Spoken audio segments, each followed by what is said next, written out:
Good evening दोस्तों आप सभी के लिए। और दोस्तों आज आपका प्रधानमंत्री संबंधित सेकंड पार्ट है दोस्तों। और कल मैं आपके लिए एक पार्ट करा चुका हूं। और कल से ही आपके लिए दोस्तों प्रधानमंत्री संबंधित जितने प्रश्न थे वो सारे मैंने आपको पार्ट वाइज स्टार्ट कर दिए हैं दोस्तों। तो दोस्तों आप पीछे जाकर वो वीडियो देख सकते हैं दोस्तों। तो चलिए दोस्तों हमेशा की तरह शुरू करते हैं। और दोस्तों पहला प्रश्न है आपके सामने, भारत के प्रथम उप प्रधानमंत्री कौन थे? सरदार वल्लभ भाई पटेल, मौलाना अबुल कलाम आज़ाद, जवाहरलाल नेहरू या गुलजार लाल नंदा? चलिए दोस्तों बताइए जल्दी से इसका आंसर क्या होगा।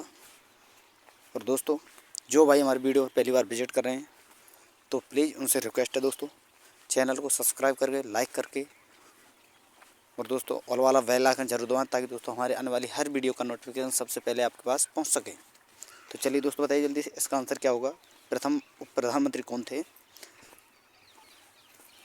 तो दोस्तों ऑप्शन नंबर ए आपका सही आंसर होगा, सरदार वल्लभ भाई पटेल। अगला प्रश्न है प्रश्न नंबर 2, लाल बहादुर शास्त्री का जन्म किस वर्ष को हुआ था? 2 अक्टूबर 1869, 22 अक्टूबर 1904, 12 अक्टूबर 1904 या फिर दोस्तों 12 अक्टूबर 1869। चलिए दोस्तों बताइए जल्दी से इसका आंसर क्या होगा। लाल बहादुर शास्त्री का जन्म कब हुआ? 2 अक्टूबर 1869, 22 अक्टूबर 1904, 12 अक्टूबर 1904, 12 अक्टूबर दोस्तों 1869। चलिए दोस्तों बताइए जल्दी से इसका आंसर क्या होगा। तो दोस्तों ऑप्शन नंबर बी आपका सही आंसर होगा, 22 अक्टूबर 1904। अगला प्रश्न है प्रश्न नंबर 3, वर्ष 1975 से 1977 के बीच आपातकाल के दौरान भारत के प्रधानमंत्री कौन थे? राजीव गांधी, मोरारजी देसाई, चौधरी चरण सिंह या इंदिरा गांधी? चलिए दोस्तों बताइए जल्दी से इसका आंसर क्या होगा। आपको बताना है दोस्तों, वर्ष 1975 से 1977 के बीच आपातकाल के दौरान भारत के प्रधानमंत्री कौन थे? राजीव गांधी, मोरारजी देसाई, चौधरी चरण सिंह या दोस्तों इंदिरा गांधी? तो चलिए दोस्तों बताइए जल्दी से इसका आंसर क्या होगा।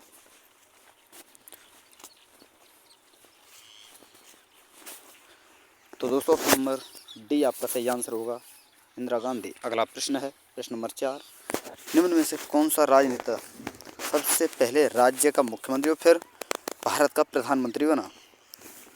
मोरारजी देसाई, नरेंद्र मोदी, HD देवागौड़ा या दोस्तों चौधरी चरण सिंह? चलिए दोस्तों बताइए जल्दी से इसका आंसर क्या होगा। आपको बताना है ऐसा कौन सा राजनेता है जो सबसे पहले राज्य का मुख्यमंत्री बना फिर उसके बाद दोस्तों भारत का प्रधानमंत्री बना? मोरारजी देसाई, नरेंद्र मोदी, HD देवगौड़ा या दोस्तों चौधरी चरण सिंह? चलिए दोस्तों बताइए जल्दी से इसका आंसर क्या होगा। तो दोस्तों ऑप्शन नंबर ए आपका सही आंसर होगा, मोरारजी देसाई। अगला प्रश्न है प्रश्न नंबर 5, इसमें बताना है दोस्तों आपको 1978 में भारत के प्रधानमंत्री निम्न में से कौन थे? गुलजार लाल नंदा, मोरारजी देसाई, चौधरी चरण सिंह या फिर दोस्तों लाल बहादुर शास्त्री? चलिए दोस्तों बताइए जल्दी इसका आंसर क्या होगा। 1978 में भारत के प्रधानमंत्री कौन थे? गुलजार लाल नंदा, मोरारजी देसाई, चौधरी चरण सिंह या दोस्तों लाल बहादुर शास्त्री? चलिए दोस्तों बताइए जल्दी से इसका आंसर क्या होगा। और दोस्तों मैं आपको बता दूं, अगर बैकग्राउंड में आपको किसी प्रकार की आवाज़ आए दोस्तों तो दोस्तों डिस्टर्ब ना हो, अपनी पढ़ाई पर ध्यान दें, वीडियो पर ध्यान दें। तो चलिए दोस्तों बताइए जल्दी से इसका आंसर क्या होगा। 1978 में भारत के प्रधानमंत्री निम्न में से कौन थे? गुलजार लाल नंदा, मोरारजी देसाई, चौधरी चरण सिंह या दोस्तों लाल बहादुर शास्त्री? चलिए दोस्तों बताइए जल्दी से इसका आंसर क्या होगा। तो दोस्तों ऑप्शन नंबर बी आपका सही आंसर होगा, मोरारजी देसाई। और अगला प्रश्न है दोस्तों प्रश्न नंबर 6, निम्न में से किसने 1979 में भारत के प्रधानमंत्री मोरारजी देसाई की जगह ली? जगजीवन राम ने, चंद्रशेखर ने, चरण सिंह ने या देवीलाल ने? चलिए दोस्तों बताइए जल्दी से इसका आंसर क्या होगा। दोस्तों आप देख रहे हैं यह प्रश्न आपसे दोस्तों SSC CGL 13/8/2021 को पूछा गया प्रश्न है। तो दोस्तों मैं आपको बता दूं, हर प्रश्न आपके लिए इम्पोर्टेंट है। वो प्रीवियस ईयर के ही क्वेश्चन है क्योंकि उन्हीं से ज़्यादातर प्रश्न पूछे जाते हैं। वैसे कोई प्रश्न उठते भी नहीं है दोस्तों, जो प्रीवियस ईयर क्वेश्चन है वही ज़्यादातर पूछे जाते हैं।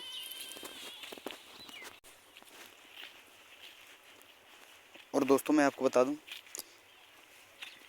और वही प्रश्न मैं दोस्तों लेकर आता हूं। और दोस्तों मैं आपको बता दूं कि चाहे मैं प्रश्नों पर डेट डालूं या ना डालूं, लेकिन दोस्तों हर प्रश्न आपके लिए इम्पोर्टेंट है। ये ना सोचें कि दोस्तों इस पर डेट नहीं है, ये नहीं है, वो नहीं है, पता नहीं कब पूछा गया कब नहीं पूछा गया।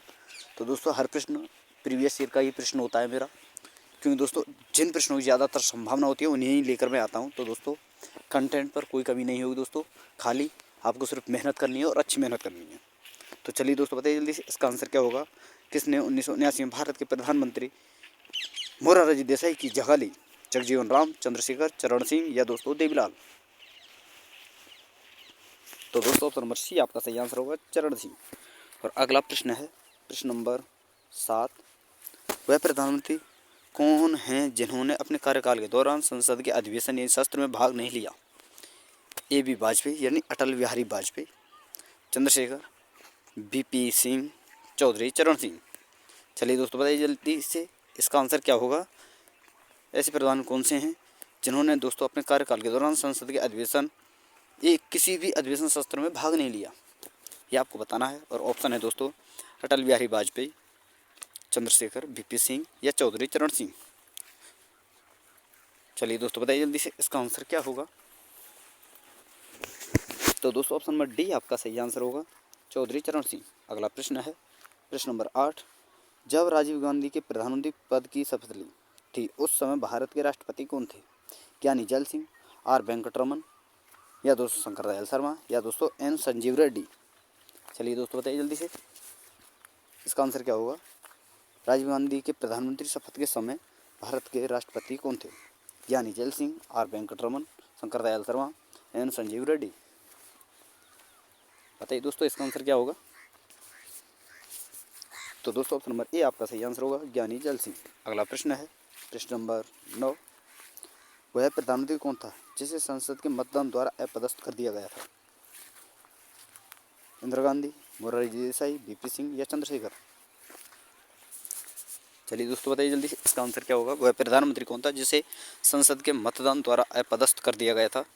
इंदिरा गांधी, मोरारजी देसाई, बीपी सिंह या चंद्रशेखर?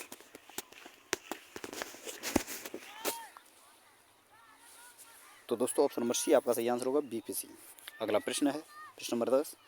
भारत में पूर्व की तरफ देखो नीति निम्न में से किस प्रधानमंत्री द्वारा प्रारंभ की गई? राजीव गांधी, अटल बिहारी वाजपेयी, बीपी नरसिंहा राव या दोस्तों मनमोहन सिंह? चलिए दोस्तों बताइए जल्दी से, इसका आंसर क्या होगा?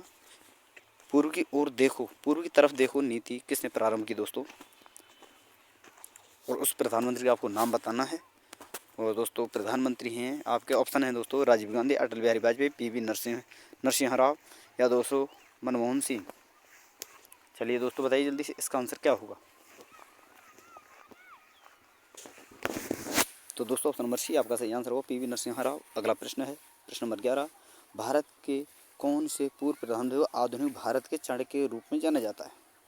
बीपी सिंह, चरण सिंह, आई के गुजराल या दोस्तों पीवी नरसिम्हा राव? चलिए दोस्तों बताइए जल्दी से, इसका आंसर क्या होगा?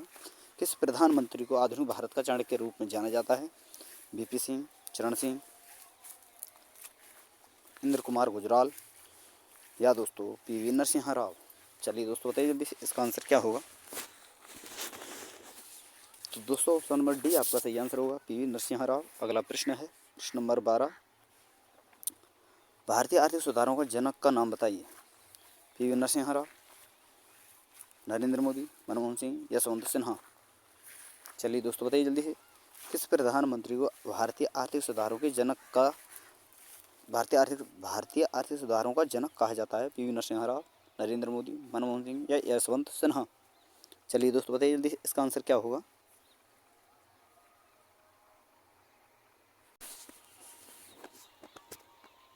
तो दोस्तों ऑप्शन नंबर ए आपका सही आंसर होगा, पीवी नरसिम्हा राव। अगला प्रश्न है प्रश्न नंबर 13। निम्नलिखित में से किस प्रधानमंत्री का कार्यकाल 13 दिनों का था? जो कि सब दोस्तों सबसे कम कार्य वाले प्रधानमंत्री हैं। तो बताइए दोस्तों इसका आंसर क्या होगा? मोरारजी देसाई, अटल बिहारी वाजपेयी, जवाहरलाल नेहरू या चरण सिंह? बताइए दोस्तों इसका आंसर क्या होगा? किस प्रधानमंत्री को सबसे कम कार्यकाल वाला प्रधानमंत्री कहा जाता है? यानी इन्होंने केवल 13 दिनों के लिए प्रधानमंत्री रहे थे दोस्तों ये। तो बताइए दोस्तों, इनमें से कौन से प्रधानमंत्री हैं? मोरारजी देसाई, अटल बिहारी वाजपेयी, जवाहरलाल नेहरू या चौधरी चरण सिंह?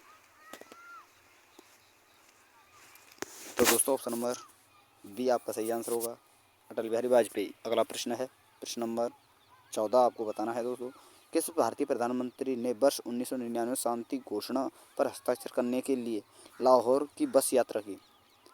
इंद्र कुमार गुजराल, अटल बिहारी वाजपेयी, पीवी नरसिम्हा राव या दोस्तों एच.डी. देवगौड़ा? चलिए दोस्तों बताइए जल्दी से, इसका आंसर क्या होगा? किस भारतीय प्रधानमंत्री ने वर्ष 1999 शांति की घोषणा पर हस्ताक्षर करने के लिए लाहौर की बस यात्रा की थी? ये आपको बताना है दोस्तों। और ऑप्शन है इंद्र कुमार गुजराल, अटल बिहारी वाजपेयी, पीवी नरसिम्हा राव या दोस्तों एच.डी. देवगौड़ा? बताइए दोस्तों इसका आंसर क्या होगा? तो दोस्तों ऑप्शन नंबर बी आपका सही आंसर होगा, अटल बिहारी वाजपेयी। अगला प्रश्न है प्रश्न नंबर 15, सियाचिन जाने वाला पहला भारतीय प्रधानमंत्री था? राजीव गांधी, इंद्र कुमार गुजराल, मनमोहन सिंह या इनमें से कोई नहीं? चलिए दोस्तों बताइए जल्दी से, इसका आंसर क्या होगा? सियाचिन जाने वाला पहला भारतीय प्रधानमंत्री था राजीव गांधी, इंद्र कुमार गुजराल, मनमोहन सिंह या इनमें से कोई नहीं? बताइए दोस्तों इसका आंसर क्या होगा? तो दोस्तों ऑप्शन नंबर सी आपका सही आंसर होगा, मनमोहन सिंह। और अगला प्रश्न है प्रश्न नंबर 16, निम्न में से कौन सा ऐसा इकलौता प्रधानमंत्री है जिनके हस्ताक्षर भारतीय मुद्रा पर देखे जा सकते हैं? लाल बहादुर शास्त्री, वीपी सिंह और गुलजारीलाल नंदा या मनमोहन सिंह? चलिए दोस्तों बताइए जल्दी से, इसका आंसर क्या होगा? और दोस्तों कल आपका नोटिफिकेशन जारी हो चुका है, लगभग दोस्तों एएलपी टेक्नीशियन, एएलपी और आरपीएफ और दोस्तों ग्रुप डी में लगभग दोस्तों 1.5 लाख के समथिंग पद पर खाली हैं दोस्तों, जिन पर दोस्तों प्रेजेंट में अभी इतने ही पद बताए हैं उन्होंने। लगभग पहले 3 लाख थे, लेकिन उनमें से दोस्तों केवल एएलपी, ग्रुप डी, आरपीएफ और दोस्तों एनटीपीसी और एएलपी टेक्नीशियन, इन्हीं भर्तियों के केवल दोस्तों मैं आपको बता दूं दोस्तों 1.5 लाख के समथिंग पद खाली हैं। तो दोस्तों भर्तियां कभी भी आ सकती हैं। रेलवे बोर्ड का भी काम अच्छी तरह से चल रहा है, तो दोस्तों भर्तियां कभी भी आ सकती हैं, ऐसा ना समझिए भर्तियां नहीं आएंगी। तो दोस्तों अपनी तैयारी में जुट जाएं और दोस्तों अच्छी मेहनत करें, एक अच्छी जॉब प्राप्त करें। बस दोस्तों यही आपका लक्ष्य होना चाहिए। और अपने माँ बाप का सिर ऊँचा करें दोस्तों, उनके माँ बाप का, अपने माँ बाप की उम्मीदों पर खरा उतरें दोस्तों। उन्हें भी आपसे उम्मीद है कि हाँ किसी दिन हमारा बेटा भी एक दिन नौकरी प्राप्त करेगा दोस्तों और अच्छा जीवन व्यतीत करेगा। तो दोस्तों अपने माँ बाप की इच्छाओं को दोस्तों एक दिन अच्छे से उनकी इच्छाओं को पूरा करें दोस्तों, और अपने जीवन को भी अच्छे से गुजारने के लिए दोस्तों एक अच्छी नौकरी प्राप्त करें। क्योंकि दोस्तों आज के टाइम में नौकरी प्राप्त करना बहुत टेढ़ी खीर है, क्योंकि दोस्तों बेरोजगारी बहुत है। तो इसलिए दोस्तों मेहनत भी आपको बहुत अधिक करनी पड़ेगी, तब जाकर आपको नौकरी प्राप्त होगी। तो दोस्तों जी जान लगा दें अपनी मेहनत में। और दोस्तों जो भाई हमारे वीडियो पहली बार विजिट कर रहे हैं तो प्लीज़ उनसे रिक्वेस्ट है हमारे चैनल को सब्सक्राइब करके ऑल वाला बेल आइकन जरूर दबाएं दोस्तों, ताकि दोस्तों हमारे आने वाले हर वीडियो का नोटिफिकेशन सबसे पहले आपके पास पहुंच सके। तो बताइए दोस्तों इसका आंसर क्या होगा? इकलौता प्रधानमंत्री कौन सा है जिसके हस्ताक्षर भारतीय मुद्रा पर देखे जा सकते हैं? तो दोस्तों ऑप्शन नंबर डी आपका सही आंसर होगा, मनमोहन सिंह। अगला प्रश्न है प्रश्न नंबर 17,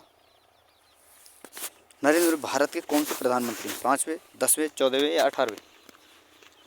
चलिए दोस्तों बताइए जल्दी से, इसका आंसर क्या होगा? नरेंद्र मोदी भारत के कौन से प्रधानमंत्री हैं? 5वें, 10वें, 14वें या 18वें? तो दोस्तों ऑप्शन नंबर सी आपका सही आंसर होगा, 14वें। अगला प्रश्न है प्रश्न नंबर 18, किस दल ने 2 वर्ष के समय में 2 प्रधानमंत्री दिए थे? भारतीय जनता पार्टी या जनता दल या समाजवादी जनता पार्टी? चलिए दोस्तों बताइए जल्दी से, इसका आंसर क्या होगा? किस दल ने दोस्तों 2 वर्ष के समय में 2 प्रधानमंत्री दिए थे? भारतीय जनता पार्टी, जनता दल या समाजवादी जनता पार्टी? चलिए दोस्तों बताइए जल्दी से, इसका आंसर क्या होगा? ये आपको बताना है। तो दोस्तों ऑप्शन नंबर सी आपका सही आंसर होगा, जनता दल। अगला प्रश्न है प्रश्न नंबर 19, मंत्रिपरिषद में शामिल नहीं है कैबिनेट मंत्री, राज्य मंत्री, कैबिनेट सचिव या बिना विभाग के मंत्री? चलिए दोस्तों बताइए जल्दी से, इसका आंसर क्या होगा? मंत्रिपरिषद में शामिल नहीं है कैबिनेट मंत्री, राज्य मंत्री, कैबिनेट सचिव या बिना विभाग के मंत्री? तो बताइए दोस्तों इसका आंसर क्या होगा?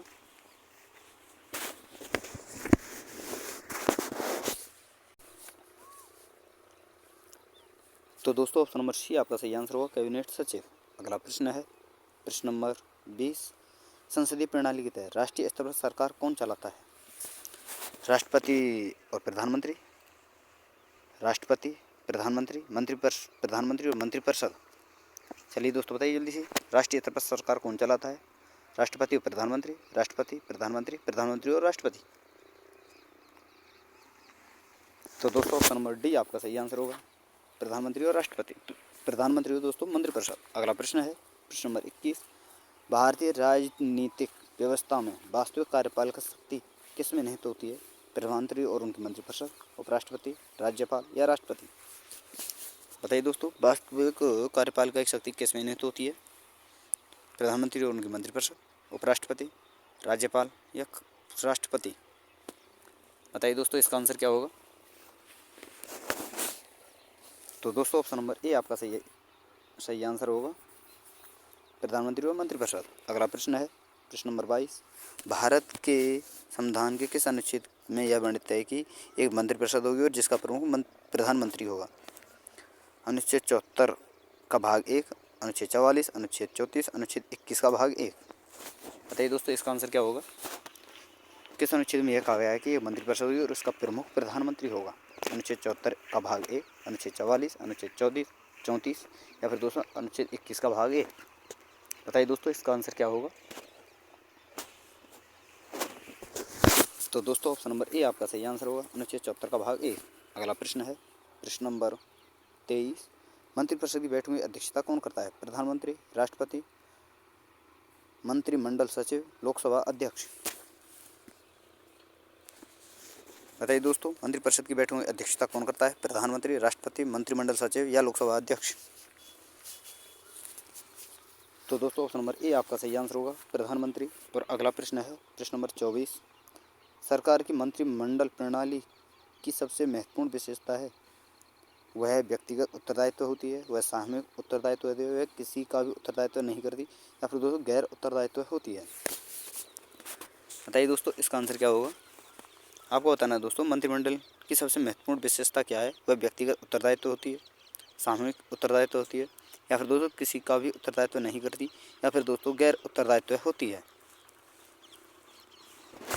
तो दोस्तों मैं आपको बता दूं, जो हमारी मंत्रिमंडल होती है वो दोस्तों सामूहिक होती है, तो ये आपको ये ध्यान रखना है। और अगला और अंतिम प्रश्न है दोस्तों इस वीडियो का, भारतीय संविधान के अनुच्छेद 75 के अनुसार मंत्रियों का संसद के प्रति सामूहिक और किसके प्रति विशेषकर उत्तरदायित्व होता है? लोगों के, लोकसभा के, राज्यसभा के या दोस्तों राष्ट्रपति के। चलिए दोस्तों बताइए जल्दी से इसका आंसर क्या होगा? जो है मंत्रियों संसद में प्रति सामूहिक, यानी आपको बताना है दोस्तों, भारतीय संविधान के अनुच्छेद 75 के अनुसार मंत्रियों का संसद के प्रति सामूहिक और किसके प्रति विशेषकर उत्तरदायित्व होती है? लोगों के, लोकसभा, राज्यसभा या राष्ट्रपति। और दोस्तों यह प्रश्न आपसे डायरेक्टली ऐसे पूछा जा सकता है कि मंत्रिपरिषद किसके प्रति उत्तरदायित्व होती है? तो दोस्तों आपका आंसर होगा ऑप्शन नंबर बी। और दोस्तों इस प्रश्न का भी आंसर ऑप्शन नंबर बी ही होगा, लोकसभा। तो दोस्तों यहाँ पर हमारी वीडियो समाप्त होती है। और अगर आपको वीडियो पसंद आई तो प्लीज़ दोस्तों चैनल को सब्सक्राइब करें, ऑल वाला बेल आइकन जरूर दबाएं और वीडियो को लाइक करें, शेयर करें दोस्तों। तो थैंक यू दोस्तों, फिर मिलते हैं नई वीडियो के साथ। धन्यवाद।